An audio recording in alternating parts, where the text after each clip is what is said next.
So I just got this in the mail yesterday, even though the announcement, the official one, was last week. Yeah, I know, right? Story of my life of this channel, late for everything. So I apologize for the lateness, and I'll tell you what, guys, there are a lot of great unboxings and review videos out there already for the OnePlus 11, so be sure to check those out.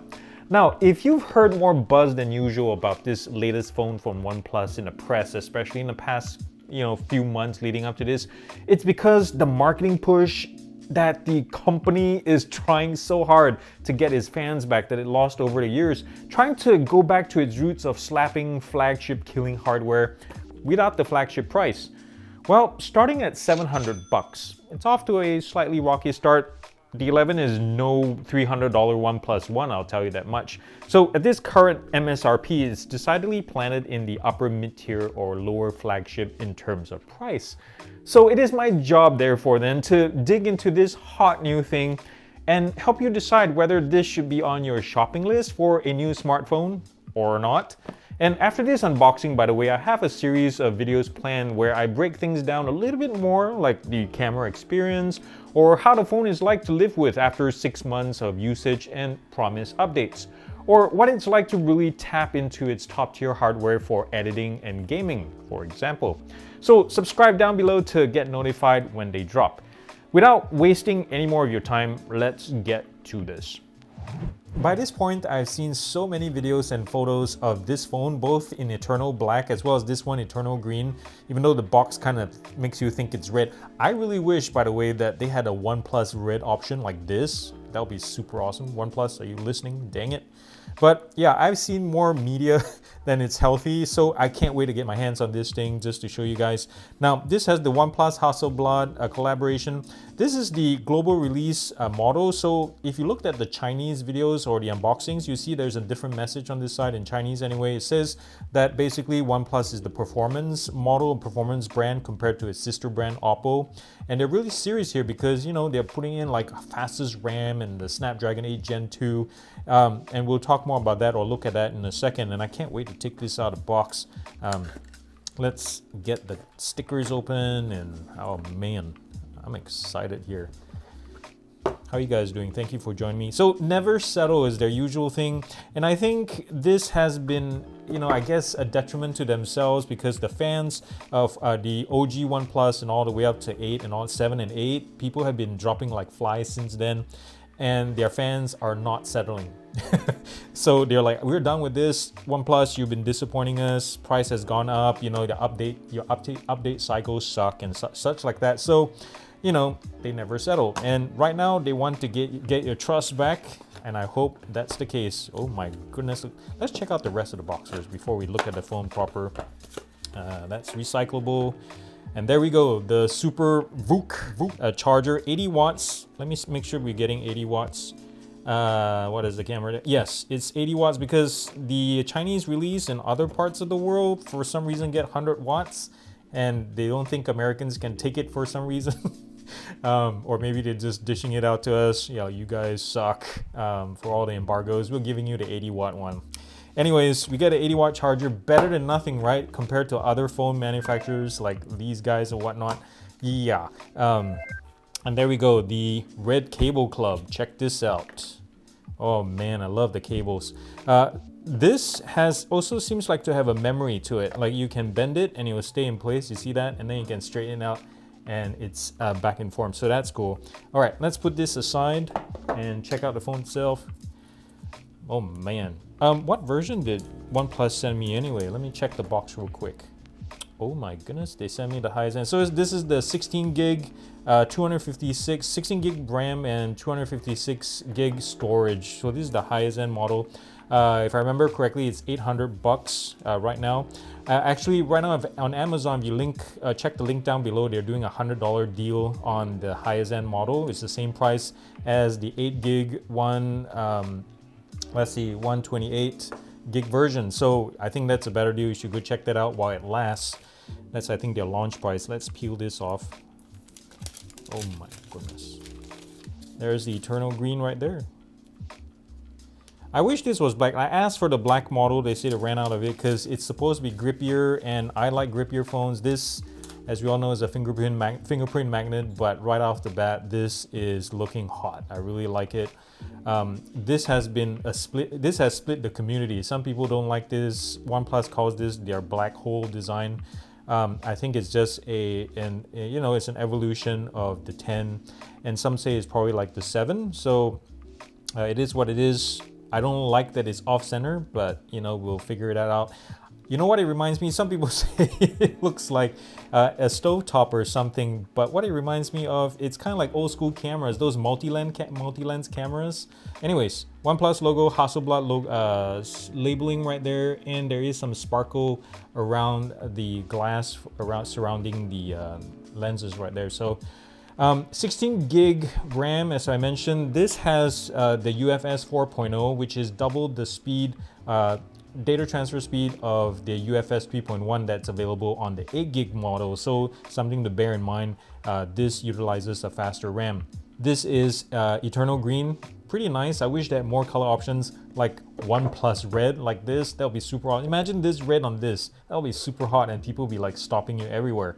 And also Titan Black, which has a more matte finish to it. Now the design itself, yeah, there's a gap right there. I'm immediately seeing, I thought it'd be a nice smoother flow from this metal casing right here, or the surround down to the sides, but there is this little line right there.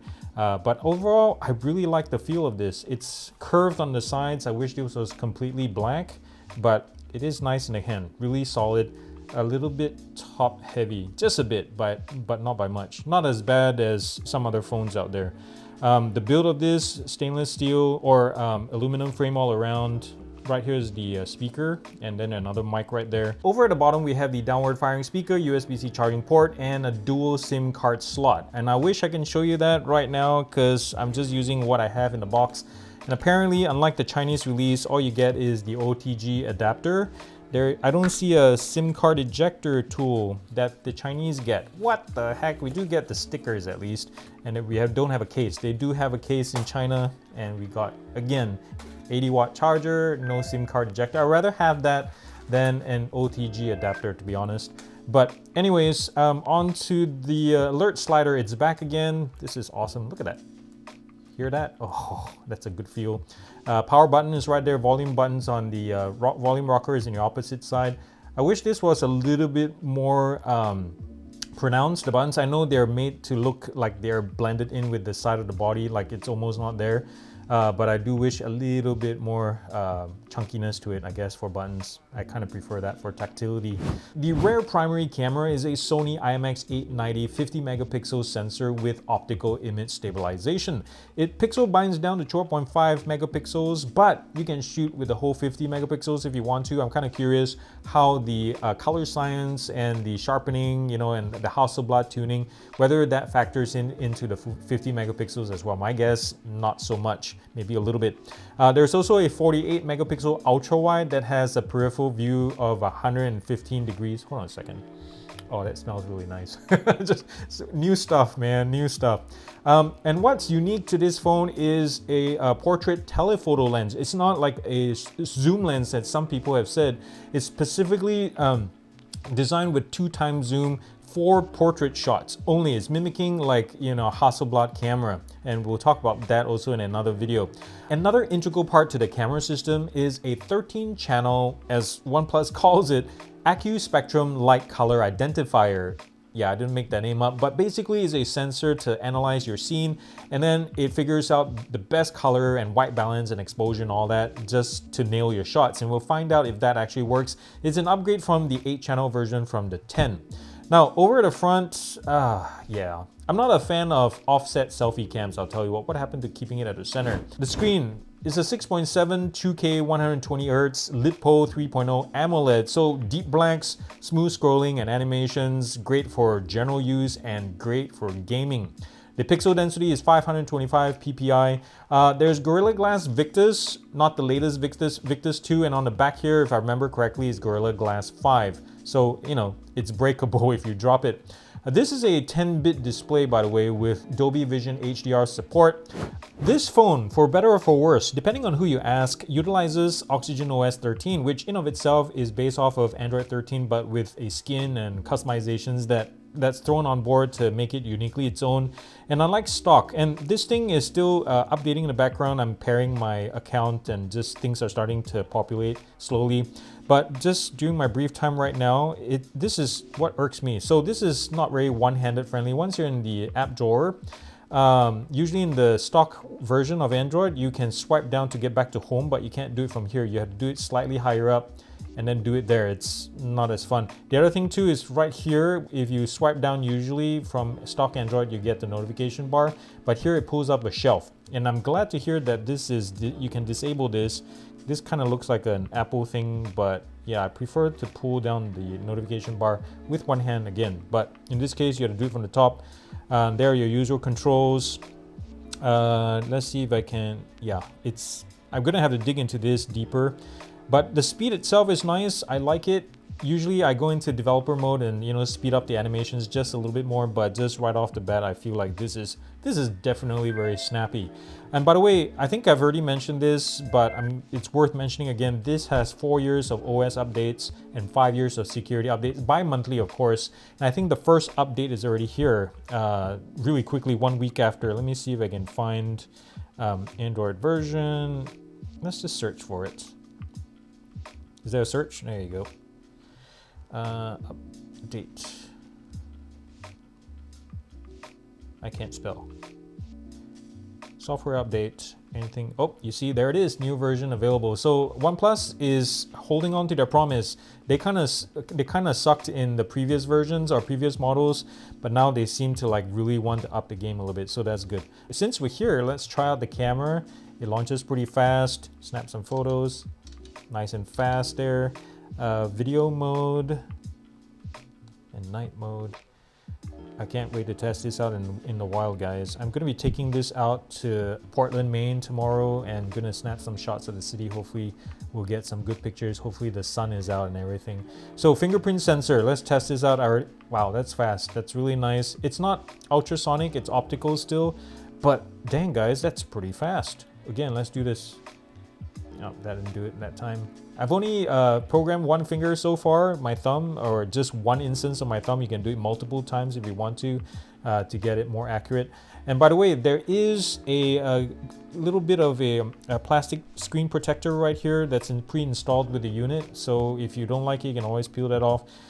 This will be a pain to protect if you prefer glass protectors. Usually the curved screens are really hard to find good ones, and usually those that they do sell are the ones that use adhesives. Don't tell me how I know, but it has its own challenges of installing. But if you get the right one and install it right, it's going to be a good experience nonetheless and give it better protection. But overall, man, this thing is fast, guys. I really am enjoying it. I can't wait to test this out even more. Thank you for watching, by the way. I'm really excited to get this phone. Thank you, OnePlus, for sending me this.